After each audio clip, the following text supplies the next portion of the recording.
question we have on the board is the volume of a given mass of gas at a pressure of 875 millimeter mercury is 770 centimeter cube. What volume would the gas occupy if the pressure were decreased to 560 millimeter mercury at constant temperature? So from our question, we've come to understand that our initial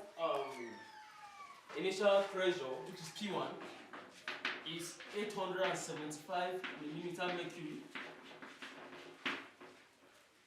Initial volume V1 is 770 centimeter cube.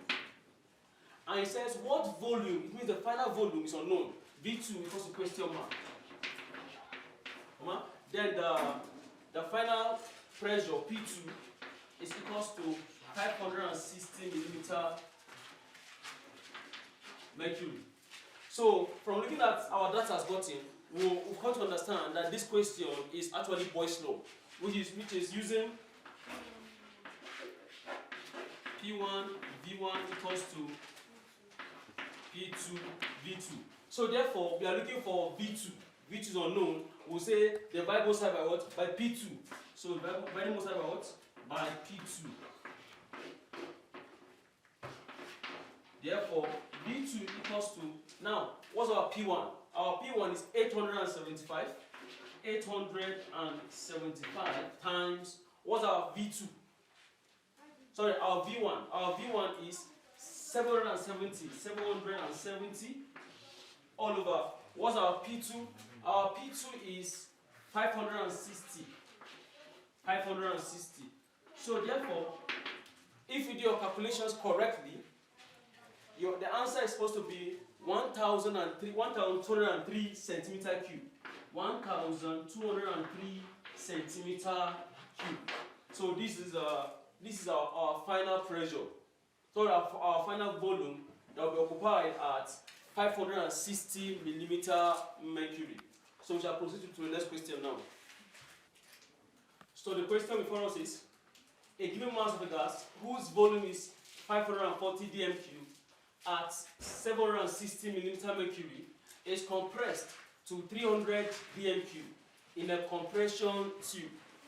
Calculate the pressure needed for the compression exercise if the temperature remained constant. So therefore, since the question says if the temperature remains constant, it simply means it's Boyle's law.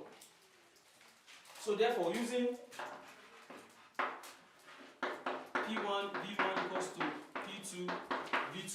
After you've gotten the formula you use, you bring out your data.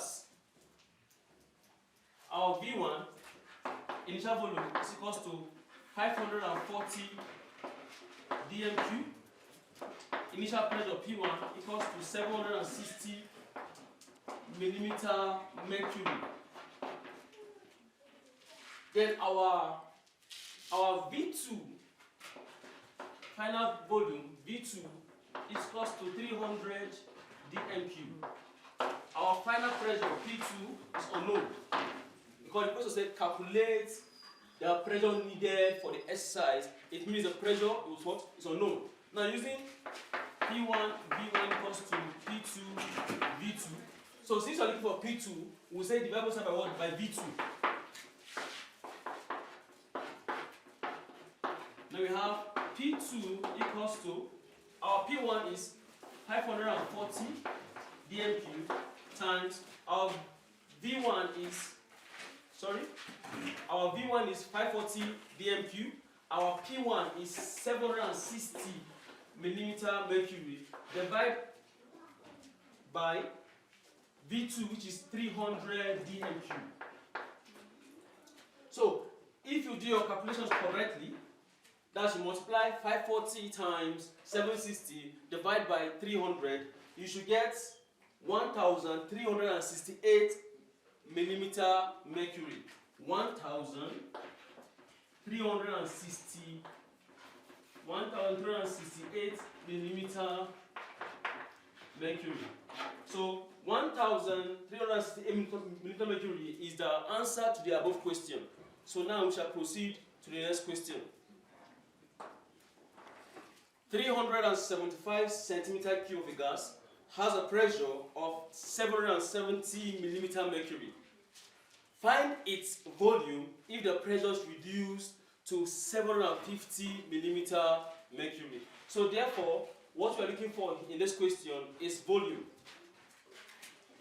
Using P1, V1 equals to P2, V2. Now bring out our data. V1 equals to 375 centimeter cube. P1 equals to 770 millimeter mercury. V2 equals to question mark. P2 is equal to 750 millimeter mercury. So therefore, from here, P1, V1 equals to P2, V2. Since we're looking for V2, we say what? Divide both sides by P2. Therefore, V2 equals to P1 is 770 times V1 is 375 all over P2, which is 750. So once you bring out your letters, V2 equals to P1, which is 770 millimeter mercury, and V1, which is 375 cm cube, divided by P2, which is 750 millimeter mercury. So doing your calculation correctly, you have 385 centimeter cube.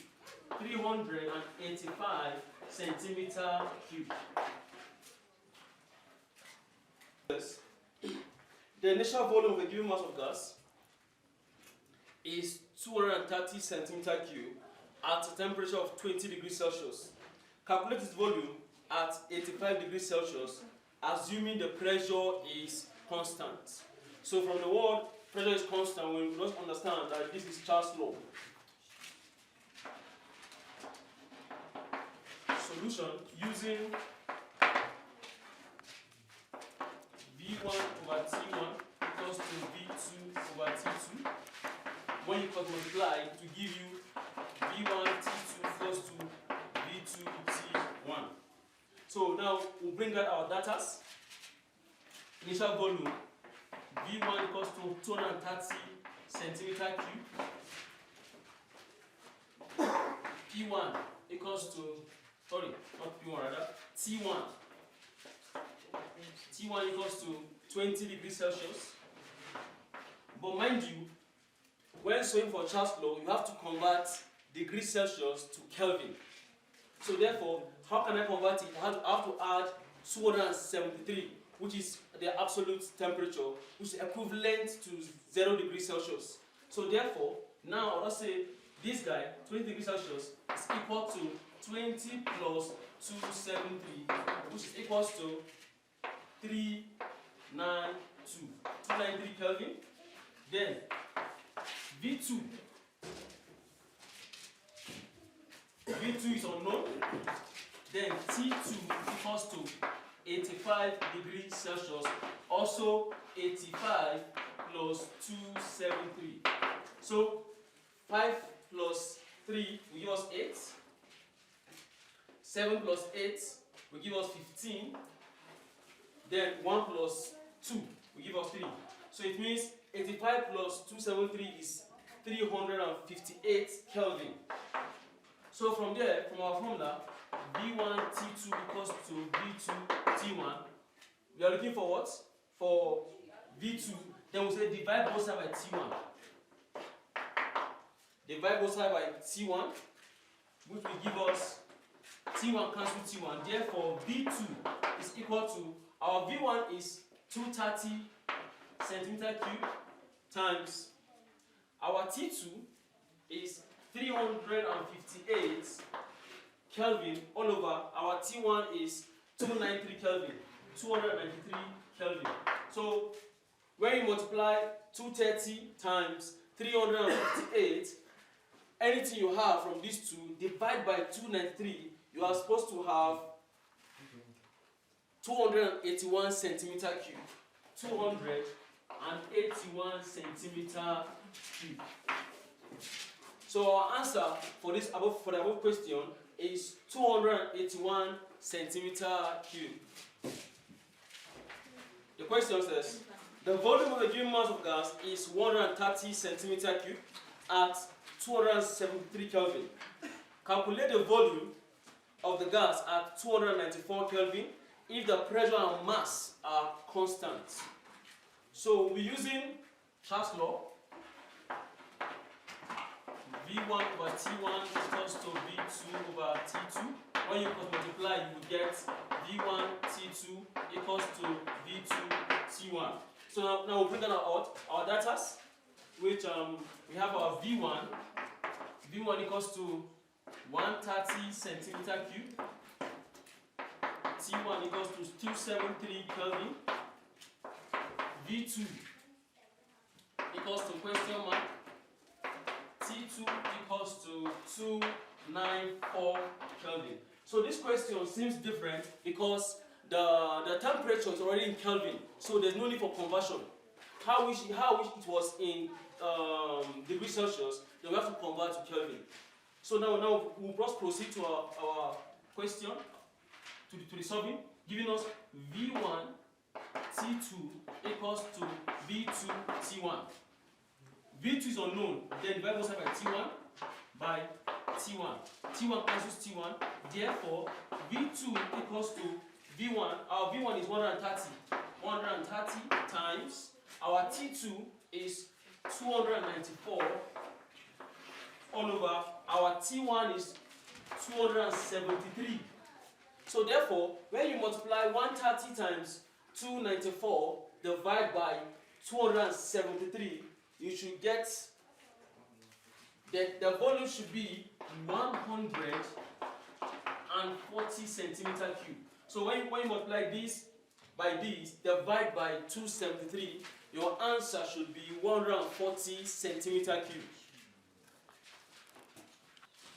At 17 degrees Celsius, a sample of hydrogen gas occupies 125 centimeter cube. What will be the volume at 100 degrees Celsius if the pressure remains constant? As we all know, this is what? Charles' law.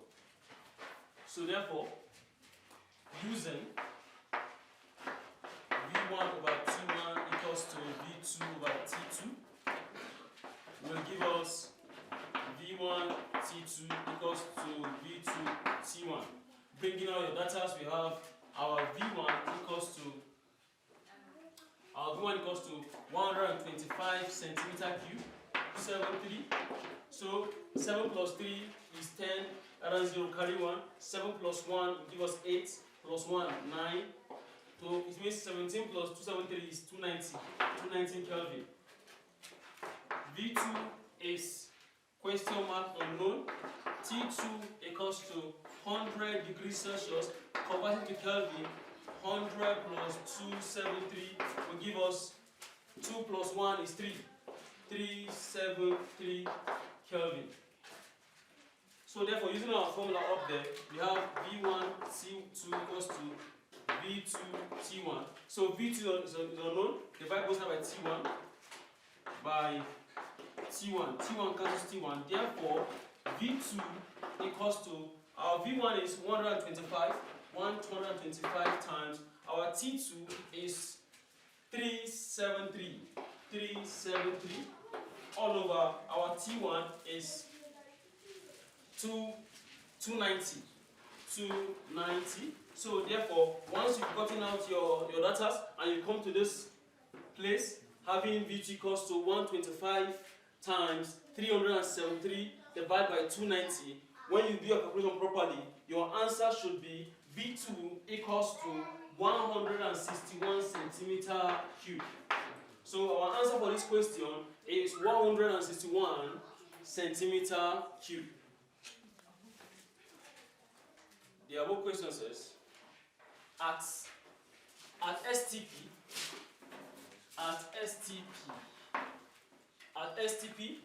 a certain amount of gas occupies the volume of 790 centimeter cube Find the temperature at which the gas occupies 1000 centimeter cube and has a pressure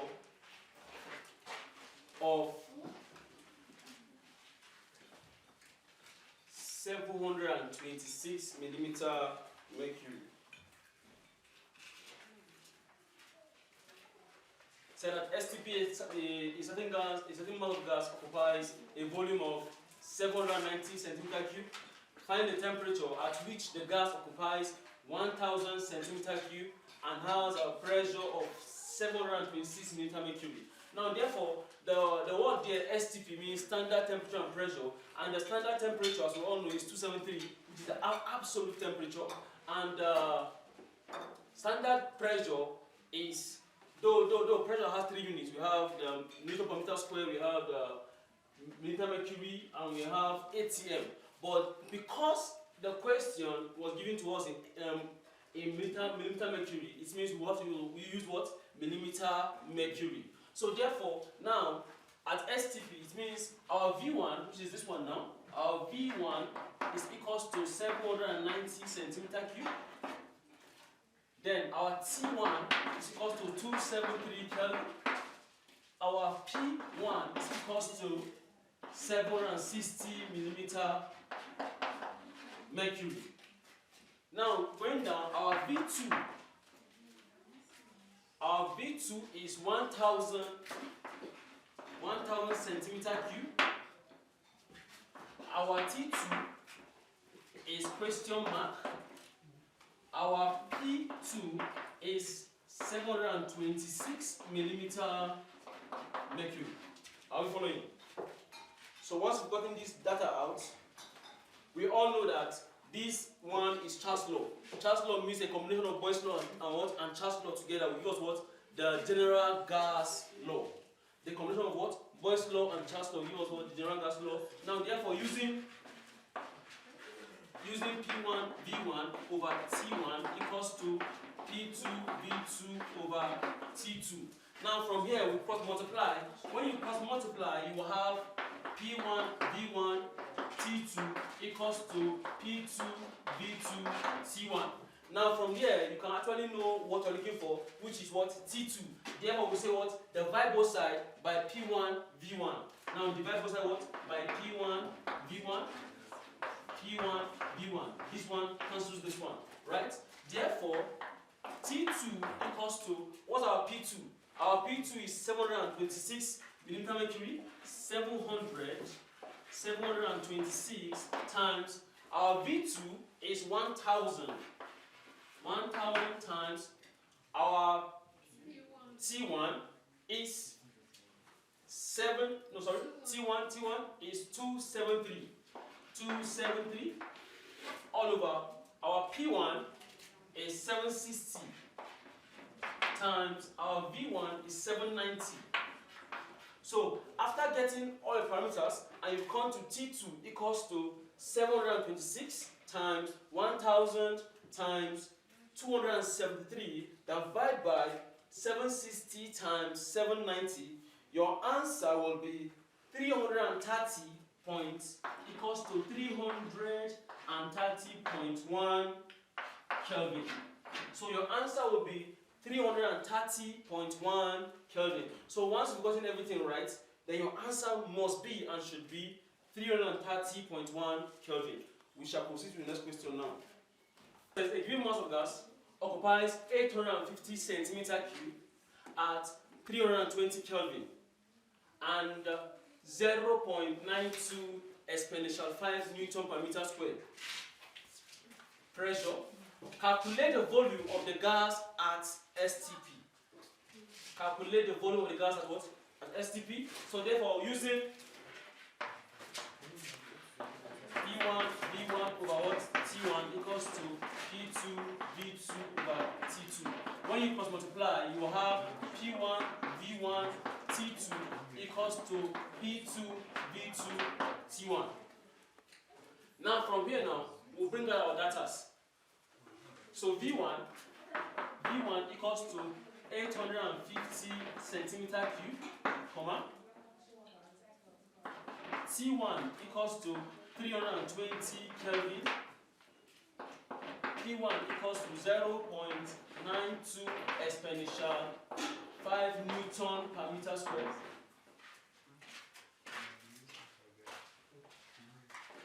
V2 equals to question mark. And it says calculate the volume of the gas at STP. So now, at STP, temperature T2 is equals to 273 Kelvin. Then pressure at STP, P2 is 1.01 exponential 5 Newton per meter square. Newton per meter square. So from there, we can proceed bringing out our formula. P1 V1 T2 equals to P2 V2 T1. So V2 is unknown, then divide both sides by P2 T1, P2 T1. P2 comes P2, T1 comes T1. Therefore, we have V2 equals to P1. Our P1 is 0.92 exponential 5 times our V1 is 850 times 850. Our T2 is 273 times 273. Divide by our P2. Our P2 is 1.01 exponential 5 times our T1 is 320 Kelvin. 320.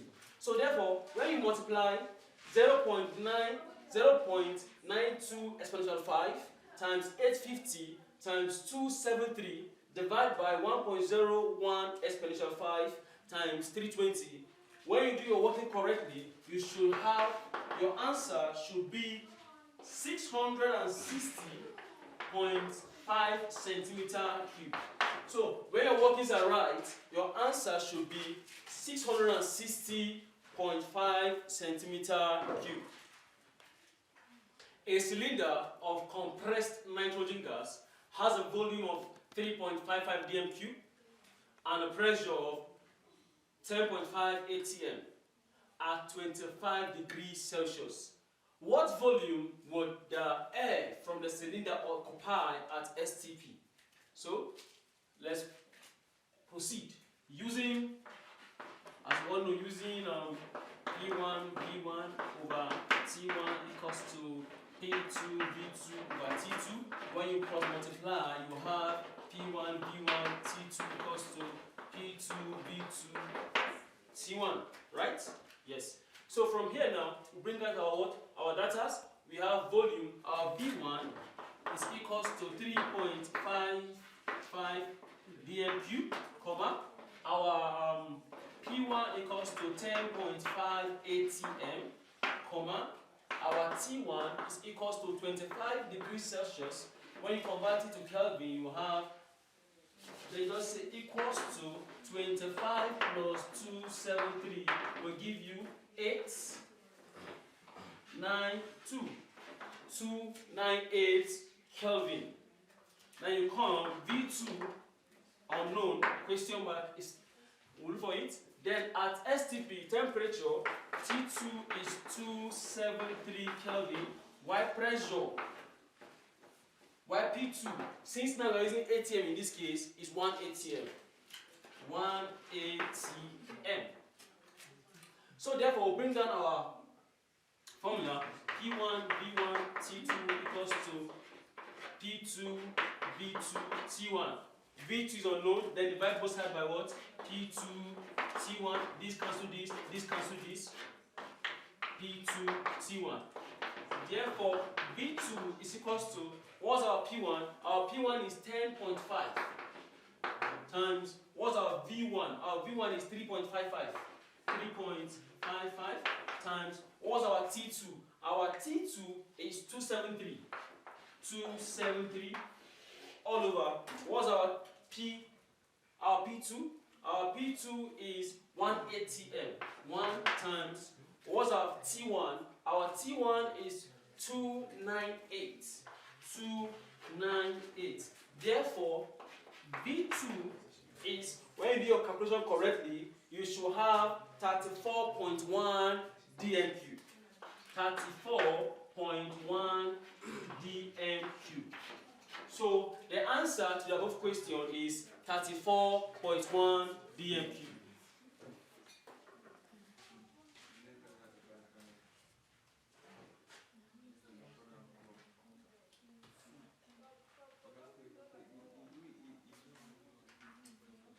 A certain gas A occupies a volume of 29.2 dm cube at 559.6 millimeter mercury and 77 degrees Celsius.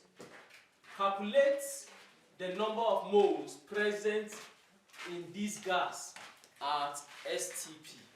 Calculate the number of moles present in this gas at STP. All they are talking about here is for us to calculate the volume. To calculate what? The volume. Therefore, using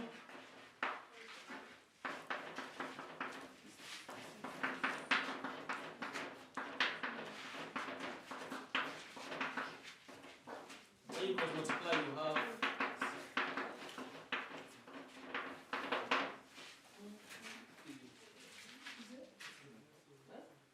so from there we have our V1 is 29.2 dm cube. Our P1 is 559.6 millimeter mercury. Our T1 is equals to 77 degrees Celsius, which is also 77 plus 273. Which will give us 0 carry 1, 14, plus 1, 15. Around 5 carry 1, 350 Kelvin. So our V2 equals to question mark, comma.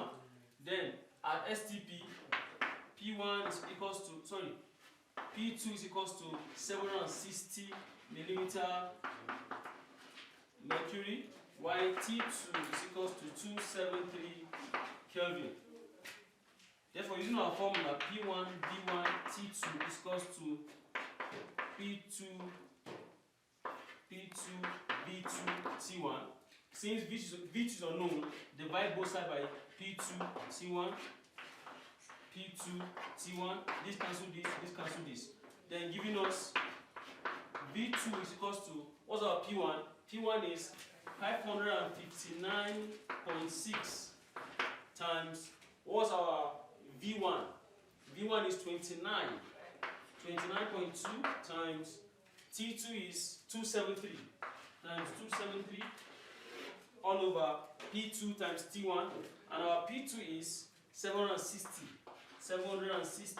times our T1 is 350.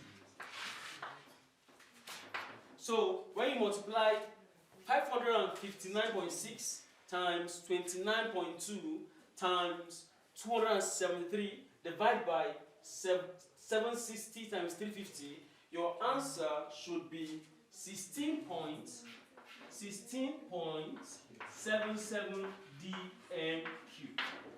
So the answer to the above question is 16.77 dm cube.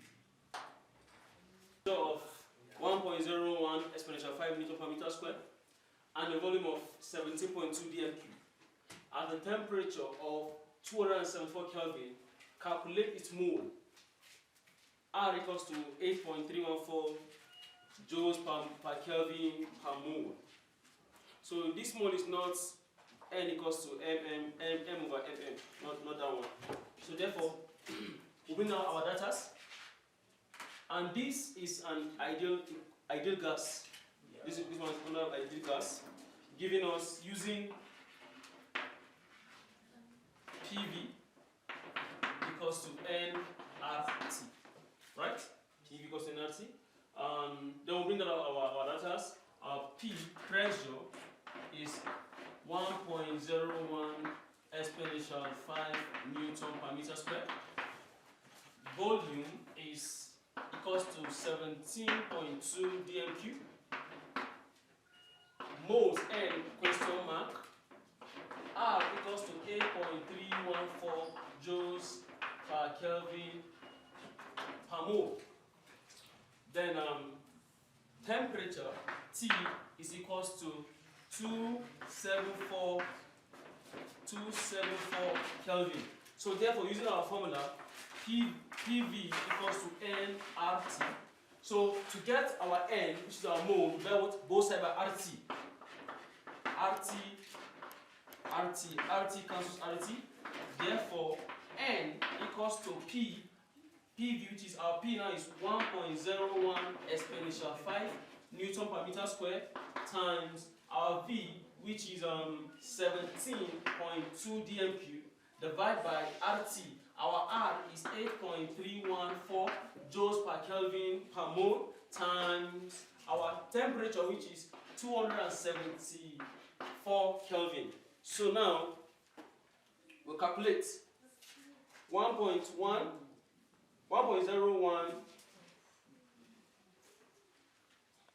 274.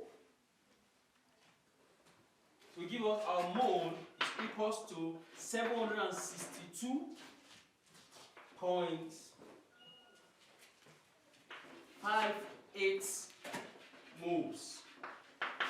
762.58 moles. So this is the answer to the above question. Calculate the number of atoms in 1.5 moles of sodium. So to convert moles to atoms, what we just need to do is our mole N equals to 1.5, right? Is that so? Avogadro's number N is 6.02 exponential 23. So what you do now to get the number of atoms is equals to 1.5 times 6.02 exponential 23. So if you do your calculations correctly, you should have 9.03 times 10 to the power 23 atoms.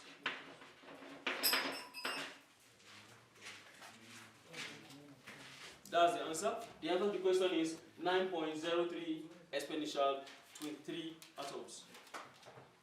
Calculate the number of ions contained in 0.56 mole of calcium 2 plus. It is calcium 2 ion. Or I don't know if it's correct. So the same thing.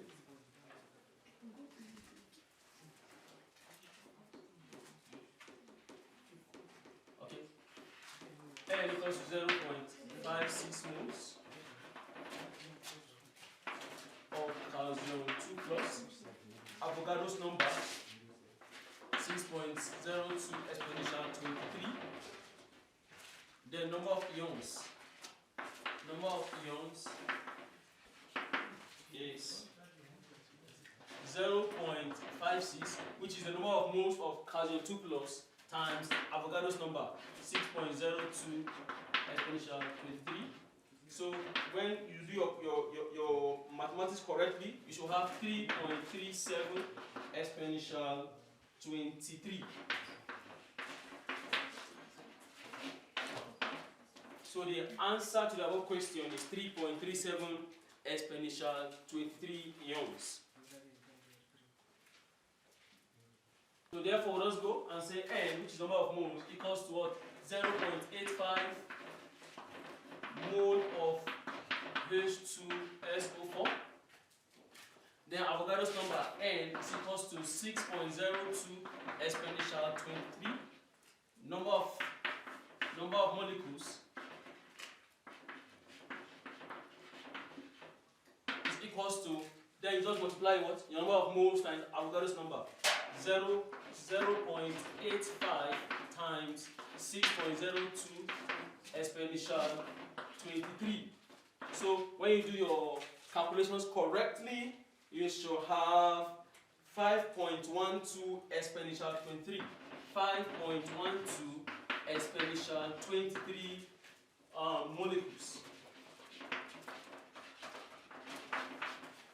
5.12 exponential 23 molecules is the answer to the above question. Calculate the number of moles, right, of sodium in 1.50 exponential 24 atoms of it. And I said, when solving for this one, you don't use n equals to m over what? mm. This one now will not work in this case. So what we'll do now is,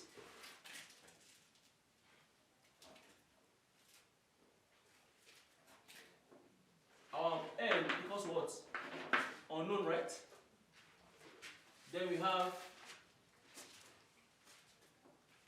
the atoms of sodium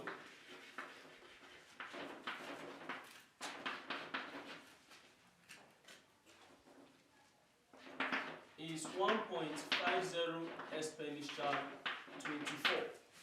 Full stop. Now, for us to get our number of moles, what we'll do is that we'll say this one, which is the number of the sodium in it, which is 1.50 exponential what? 24, divide by 6.2, which is what our Avogadro's number, which is 6.02 exponential 23. So therefore, to get our n moles, we say what? 1.50 exponential 24 divided by 6.02 exponential 23, which is what? Avogadro's constant. So if you do your calculation correctly, you should get 2.49 moles. 2.49 moles. So the answer to the above question is 2.49 moles. Therefore, just go and say number of moles. N question mark. Avogadro's number is 6.02 exponential 23.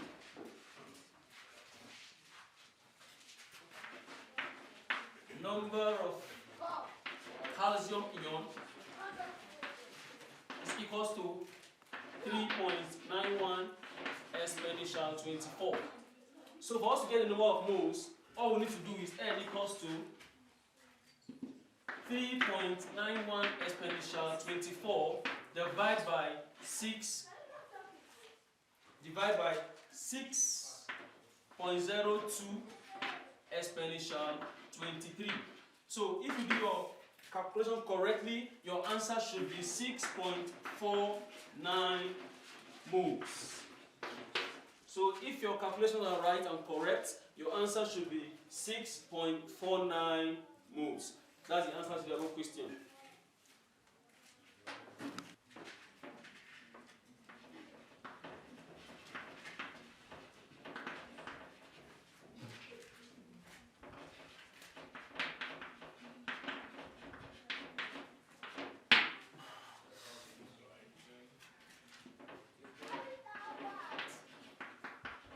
Calculate the number of atoms contained in 10-gram magnesium. Magnesium is what? The molar mass of magnesium is 24. Therefore, we have our given mass.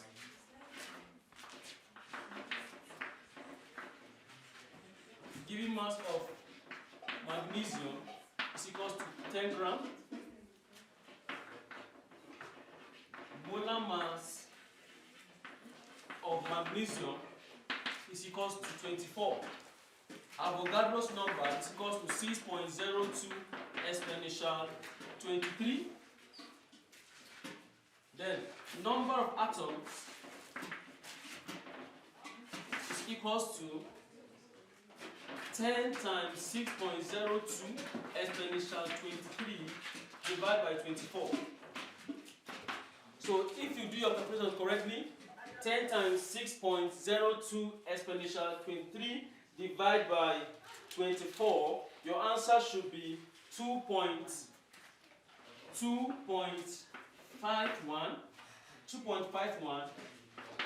exponential 23 atoms of magnesium. So the answer to the above question is 2.51 exponential 23 atoms of magnesium. Okay, let's talk briefly on silicon and its compound. Silicon is the second abundant element in the earth crust apart from oxygen. You know, your quartz, which is also silicon oxide, SiO2, which is also called sharp sand. This is quartz. Quartz is a form of silicon. And silicon is, one of the importance of silicon is that silicon is used in the making of glass. It's used in the making of glass. One of the properties of silicon is that it's shiny. Physical property of silicon is shiny, but it's not a metal, it's shiny. That's one of the features, but it's brittle as a non-metal. It's non-volatile, that is, it does not encourage boiling or burning, combustion. It's insoluble. That's another feature of silicon. I would like us to consider the use of silicon. Pure silicon is used in making semiconductors, like chips of electronic wares. Silicon is also used in making silicone. Silicone is a good lubricant. Another use of silicon is that it's used in making alloy. You can see special alloy of bronze, which consists of silicon. We have silica, which is silicon floor oxide, SiO2, which is also known as quartz. Is also one of the important of SiO2, which is silicon floor oxide, is that it's used in making mortar, in cement making concrete, also in making glass. It's used in making optical materials as well. Powdered quartz is used in making silicon marble. Let's talk about glass. Glass is formed from trioxosilicates. Glass is formed from where? Trioxosilicate 4. So glass is a mixture of metallic trioxosilicate 4. We have different types of glass. We have lime soda glass. Lime soda glass is also known as normal glass. Lime soda glass is known as normal glass. We also have heat resistant glass. The heat resistant glass is, example of heat resistant glass is pyrex. Pyrex is an example of a heat resistant glass. Another form of glass, we have colored glass, that there are inclusions of some of the transition metals. You know, some of the transition metals are known for their remarkable colors. We also have flint glass. So flint glass has high refractive index. So flint glass is hard. What are the types of glass that we just mentioned? We have flint glass. We have lime. We have heat resistant glass. And I told us that glass is formed from trioxosilicate 4 substance, a mixture of it. We have lime soda glass. Let's talk about the properties of glass. You know, glass have lustrous property. They have sharp melting point. And this sharp melting point reminds me of one of the quality of pure substances. You know, when there are substances that their melting point graduate, maybe for instance from 90 to 100, this shows the presence of impurity in substance. But every substance that is pure have sharp melting or boiling point. Let's also, silicate oxide, apart from its usage in making glass, is also used in making clay. It's also used in making what? Clay. Example of clay is kaolinite. Is also a typical example of clay, which is used in making kaolin. So clay is used in making bricks, tiles, and cement. Zeolite and resin. Zeolite and resin are also made from silicate oxide. So these are a few questions under this. I would like us to attempt it briefly. The purest form of silica is A, flint, B. Opal. C. Quartz. D. Basalt. The purest form of silicon or silicate oxide is quartz. Silica gel is a good A. Solvent. B. Good absorbent. C. Good conductor of heat and electricity. D. All of the above.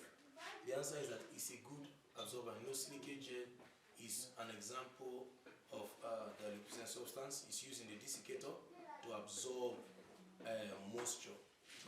Silicate gel absorb all forms of what? Moisture. Other substances that absorb moisture, we have calcium oxide, we have fused calcium chloride.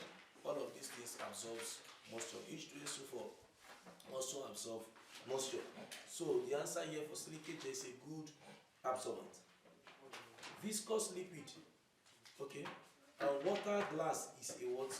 A viscous liquid. B. Solid. C. Amorphous solid. Brittle cast. So whenever you hear water glass is a viscous liquid, it's a thick liquid. Water glass is what? A viscous liquid. Take note. Flint glass is a trioxosilicate 4 oxide. Are you getting me? That is a typical example of flint glass. Viscous liquid. Anytime you hear water glass, is a viscous what? Liquid. A thick liquid is what? Water glass. That's what the purest form of clay is what? Purest form of clay is what? Brown, green, white, yellow is white. The following are examples of glass, except we have limosoda glass, flint glass, zeolite glass, and heat resistant glass. The one that is not part of the glass group is what? Zeolite glass. We used to have flint glass, we have limosoda glass, we have heat resistant glass. Sulfur 4 oxide dissolved in dash. Sulfur 4 oxide dissolved in dash. Take note, this one is very important. I'll just go direct. Sulfur 4 oxide dissolved in hydrogen fluoride. Sulfur 4 oxide dissolved where? In hydrogen fluoride. Did you hear that? Yes, sulfur 4 oxide dissolved where? In hydrogen fluoride. Okay, good. Fluoride. Take note of that. Sulfur 4 oxide dissolved in hydrogen fluoride. So that is that on silicon. Let us go into phosphorus. Let's talk about phosphorus. Phosphorus and its compound, allotrophies of phosphorus, we have white, red, and black phosphorus. Allotrophy of phosphorus, we have what? White, red, and what? Black phosphorus. What did I say? We have what? White, red, and black phosphorus. Take note. White phosphorus is waxy, soft, and translucent. It is stored underwater. Take note. White phosphorus burns. What did I say? Phosphorus also burns. So you don't keep phosphorus on the surface. We store them inside water. White phosphorus is stored what? Inside water. Yes, because it burns at low temperature of about 35 degrees. It will start burning. Just like room temperature, you see it will catch fire. So we put them inside water in the lab. Take note, that's the Jamb question. Where do you store phosphorus? White phosphorus. You store white phosphorus where? Inside water. Inside water. Okay, because it burns here. There's what we call phosphorescence. In phosphorescence, we are talking about the glowing ability of white phosphorus. Take note, there is the greenish glow. White phosphorus has the capacity to glow. It has a greenish or glowing nature. Greenish what? Glowing nature. Yes, that ability for white phosphorus to glow is what we call phosphorescence. Take note, white phosphorus is also poisonous and it can cause serious harm on the skin. Red phosphorus is more stable than white phosphorus. White phosphorus is not stable. Are you hearing me? Red phosphorus is what? More stable allotrope form of phosphorus. It is made. Okay, it's made by subjecting white phosphorus to heat. When you subject white phosphorus to heat, it gives us red phosphorus. Properties of red phosphorus: it has higher density than white phosphorus, and another property of the red phosphorus is that it is opaque red. What is the color? Opaque red. Thank you. It is non-toxic. It is what? Non-toxic. As it is stable, it is non-toxic. it doesn't glow. It doesn't what? It doesn't glow in the dark. It doesn't shine. White phosphorus glows. You see it. You see a greenish glow. Gradual oxidation. That gradual oxidation is what causes what? Phosphorescence. Okay. Let's look at the importance. Let's talk about the importance of some of the compound of phosphorus. We have tetraoxophosphate in some fertilizer. It is used in making fertilizer. Take note of that. Tetraoxophosphate is used in making fertilizer and also for processing certain food substance. And chiefly, do you know the back of matches? It's used in making the back of matches. Of course, there are other substances, sulfur too. Sulfur is also used in making gunpowder. Gunpowder, right? Sulfur is, even the back of matches, you could see some content of sulfur. And phosphorus is also used in making, it's in refining petroleum as well. You can see tetraoxophosphate. Tetraoxophosphate 5 is also used in refining what? Petroleum. Now, let's go through some questions. Now, number 1, phosphorus is stored underwater to prevent it from what? A. Smelting, dehydrating, catching fire, becoming inert. Yes, they store them in water in order to prevent them from what? Catching fire. And take note of this point. Phosphorus oxide.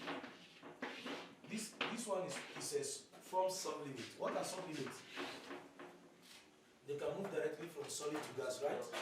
Yeah, they can form sublimate. Take note of that. Another question. The allotrope of phosphorus that is more stable at room temperature is what? White phosphorus, red phosphorus, black phosphorus, yellow phosphorus. Which one is more stable? Red phosphorus is more stable.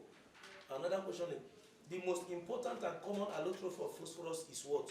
White phosphorus only, red phosphorus only, black and white phosphorus only, and white and red phosphorus only. The most common is what? White and red phosphorus. The following are drying agents, except the following are drying agents. We have phosphorus oxide, that's P2O5. We have fused calcium chloride. We have silica gel. We have sodium hydroxide pellet. So which one is not part of it? So sodium hydroxide is not part of it because I'm sure of silica gel. Is that not? I'm sure of silica gel. Which one again? Fused, not just calcium chloride, but what? Fused what? Fused what? Calcium chloride. Which other one again? Okay. You can also see one of them, calcium oxide. So the one that is not chiefly part of it for now is sodium hydroxide pellet. Red phosphorus is used in making safety matches because of what? It's because of its high ignition temperature. They want to use it to coat to prevent a fire outburst. The red one now. The red one is flammable at high temperature. The red phosphorus is flammable when? At high temperature. Then at low temperature is moderately stable, not like white phosphorus. So we use it as making safety matches. Matches. So it's because of its high ignition temperature. Are you hearing me? Next question. White phosphorus is stored in the laboratory under paraffin oil. B. In desiccator. C. Under water. D. In a food chamber. It is stored under water. So that is that for phosphorus. Let us go to another topic. I hope I told you about sulfur, and I told you that sulfur is prepared through the flash process, right? Now let's go to nitrogen. It was discovered by what? David Rutherford. Nitrogen was discovered by who? Good. It consists of 78% in nature by mass. Physical properties of nitrogen: it is colorless, odorless, and tasteless. Pure nitrogen is less denser than air, slightly less denser than air. Are you hearing me? Okay. You know, one of the compound of nitrogen is ammonia, and ammonia is prepared through what process? Haber process. Ammonia is prepared through what? Haber process.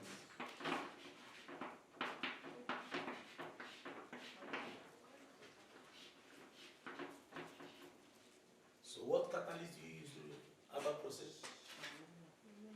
No catalyst.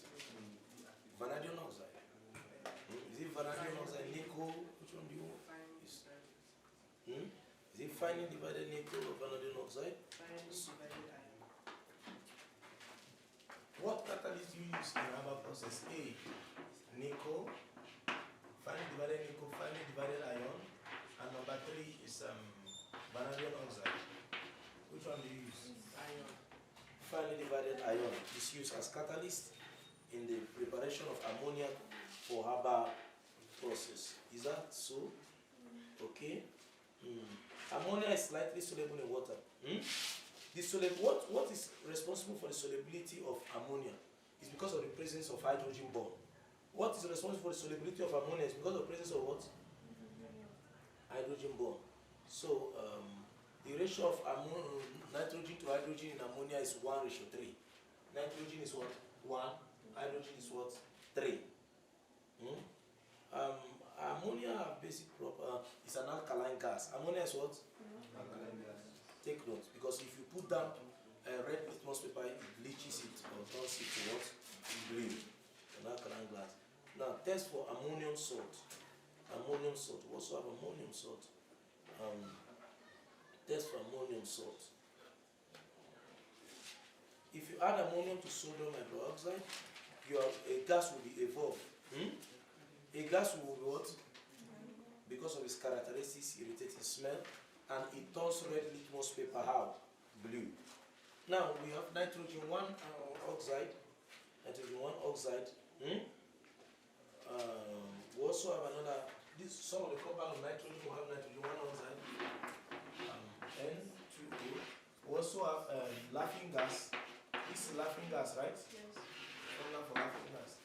Now, how do you differentiate nitrogen 1 oxide from O2? The two of them, O2 and nitrogen 1 oxide, they rekindle a placement as I said earlier, but the difference is that when you add nitrogen 2 oxide to oxygen, there will be notable reaction, but there's no notable reaction with what? Nitrogen 2 oxide. But when you add copper, heated copper, to nitrogen 1 oxide, what happens is that you will see brown rings of nitrogen evolved.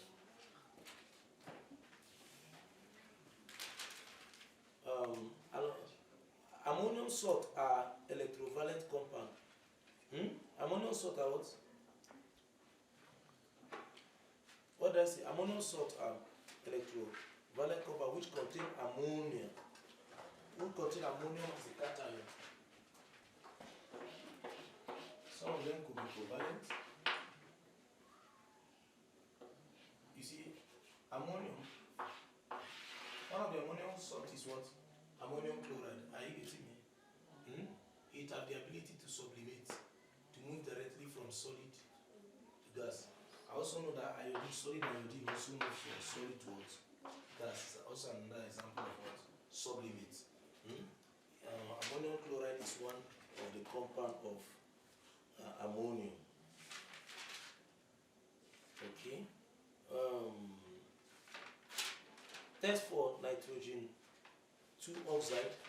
When you heat nitrogen 2 oxide, are you getting me? And a brown discharge of a gas, a brownish discharge of gas, indicate the release of NO2. Indicate the release of what? NO2.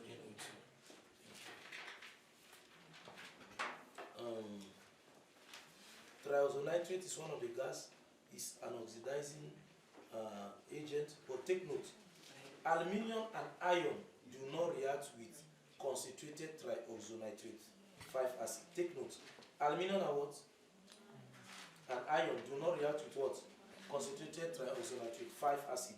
This is due to the formation of a surface coating of oxide. You get?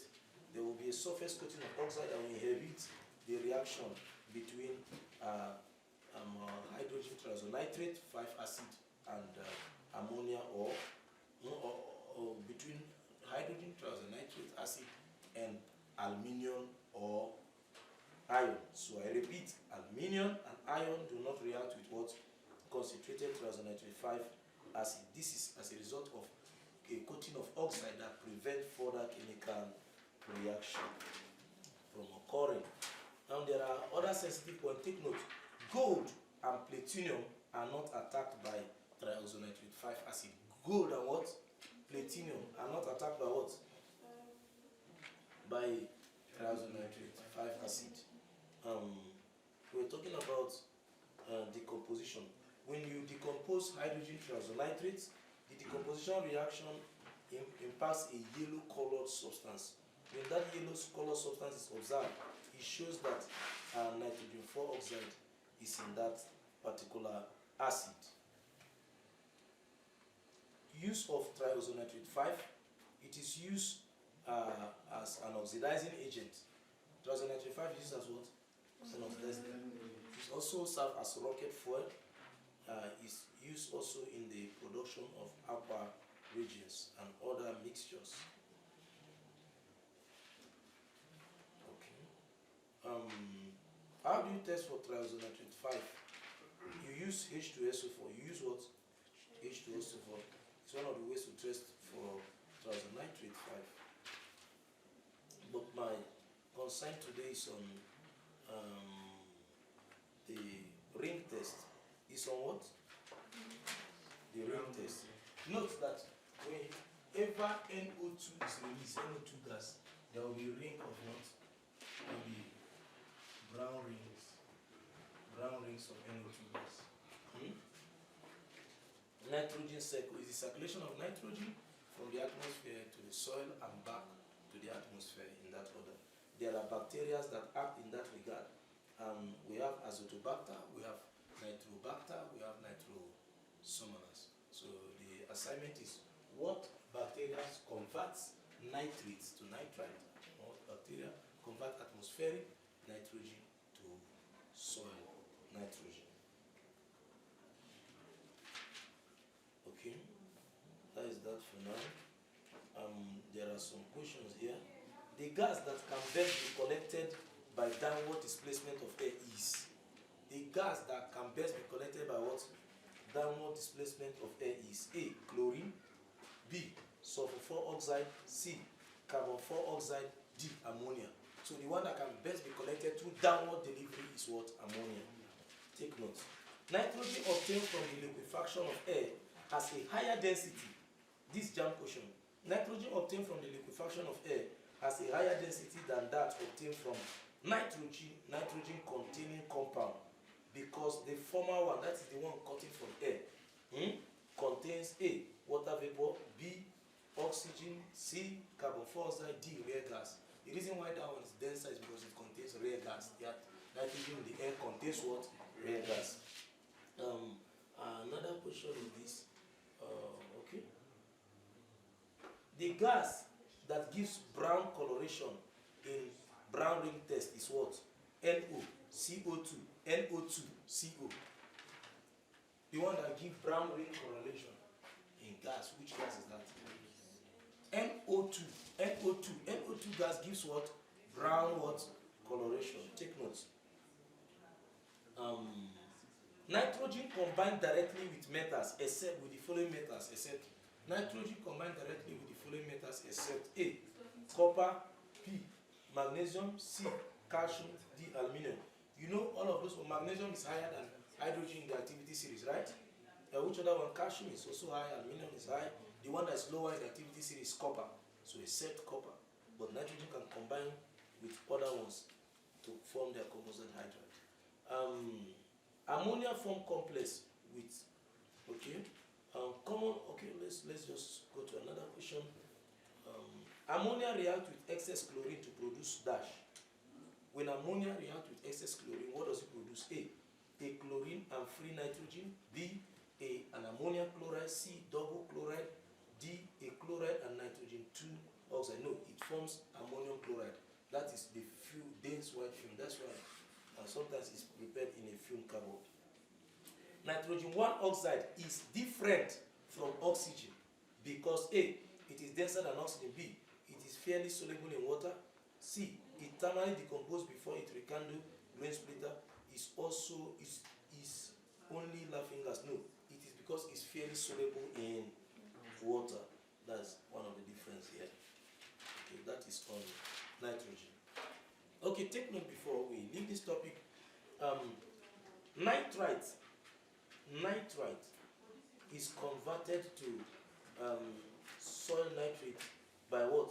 Nitrobacter. Ammonia is converted to nitrite by nitrosomonas. Ammonia is converted to what? Nitrite by what?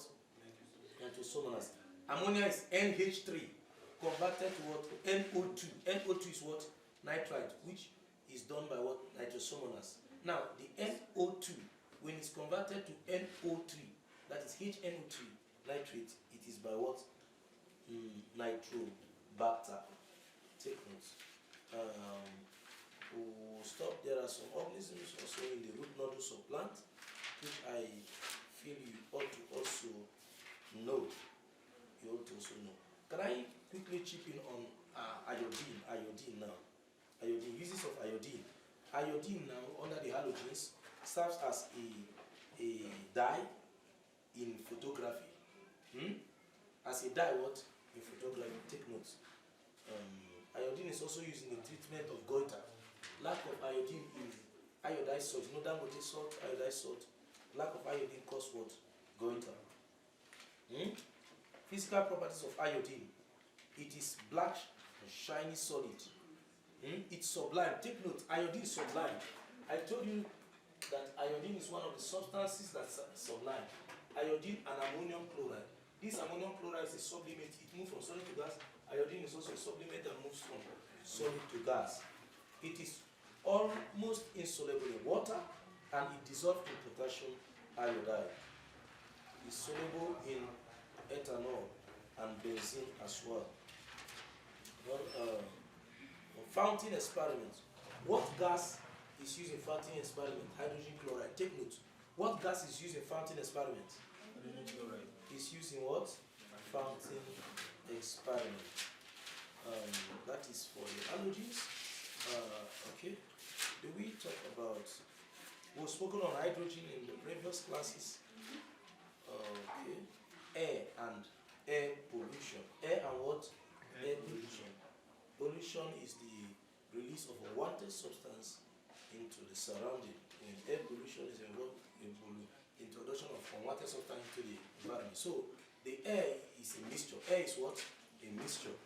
So I should also ask you if blood is also a mixture. Air is a mixture, or urine is a mixture compound. Now in air we have nitrogen occupying 78% by volume. We have oxygen 21%. Carbon dioxide is 0.03%. Water vapor, it varies. Noble gas is 1%. That is the order. It's a mixture. Atmospheric oxygen. Okay, you know oxygen supports life, right? Oxygen supports what? Life, and it encourages combustion. So let's talk about flame. Flame is a region where gas is combined chemically with the production of heat and light. Flame is what? The region where gas is combined chemically. Yes, where gas does what? Combined chemically to produce what? Flame and what? Heat. There are different zones. We have luminous zone and the non-luminous zone. We have the what? Luminous zone and what? The non-luminous zone. We have the blue zone. This is the blue. Copy down. Blue zone. Or you can do it. We have what?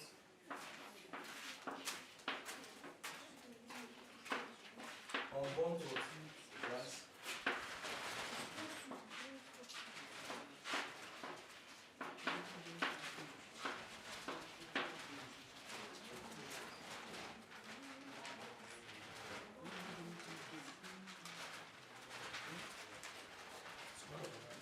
Here is the non-luminous zone. The tip here is what? The non-luminous zone. Here is the what? Luminous zone. But it's like you have the unbound gas. It's at this portion, and this portion is for the blue zone. Let's talk about corrosion of metals. Because of the presence of, for corrosion to take place, there must be the presence of H2O. Corrosion is the formation of iron oxide. Iron oxide. This is what? Hematite. This formula is what? Hematite. But the iron oxide, it is what? Some of them have some. This one is hematite. This one is what? Pegmatite. hematite, and this is what? Hematite. So for oxidation to take place, rusting is an oxidation process. For oxidation to take place, there must be the presence of oxygen and what? Moisture. To form iron oxide. Take note. So we use some substance that do not corrode easily in that regard. So proper Fe2O dot what? Some molecule of water. So this is rusting. This is chemical Fe2O3 dot XH2O. This is a chemical process. Take note. This is rusting. There will be presence of oxygen. There will be moisture. H2O. There will be what? Moisture.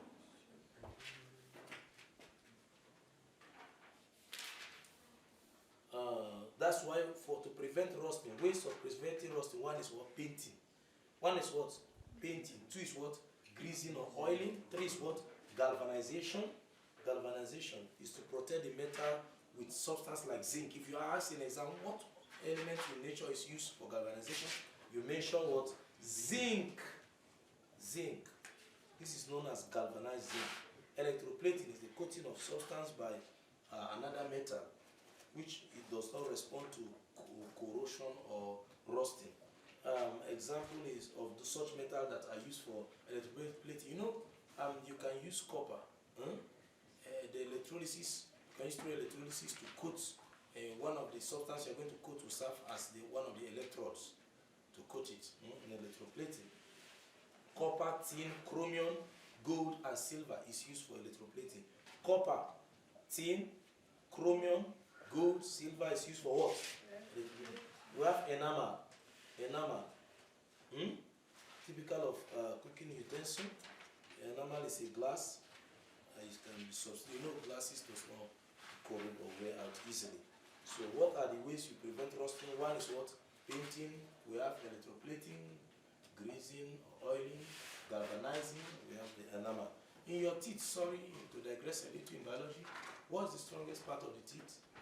The enamel. Okay, let's go back to physics, to chemistry. Rusting and burning is a chemical process. Rusting and what? Rusting and burning is what? Chemical process. Okay, so you know rusting is gradual. Are you hearing me? Why burning is fast, right? But you know both of them it deals with what? Oxygen. Is that not? Yes. Okay. More heat is released during burning than rusting. So in the atmosphere we have atmospheric nitrogen. In the atmosphere, what do we have? Atmospheric nitrogen. Which can always be converted to soil nitrogen by nitrosomonas. The series or the circulation of atmospheric nitrogen to soil nitrogen and then back to the atmosphere. It takes a continuous process. We have atmospheric carbon dioxide. Carbon dioxide is chiefly discharged during photosynthesis from plants. Plant takes in carbon dioxide, right? And they release what? Oxygen. Human being exude what? Carbon dioxide. So that is the order. Carbon dioxide is very important. The carbon dioxide in the atmosphere is used for photosynthesis. Photosynthesis is an anabolic process. It's a building up process. While respiration is catabolic process. Catabolic process means what? The breaking down process. Noble gas, they have assumed their duplet and octet position, so most of them are not so reactive. Are you hearing me? Example is argon, neon, radium, xenon, krypton, helium. These are noble gas. Those gases are heavier than nitrogen.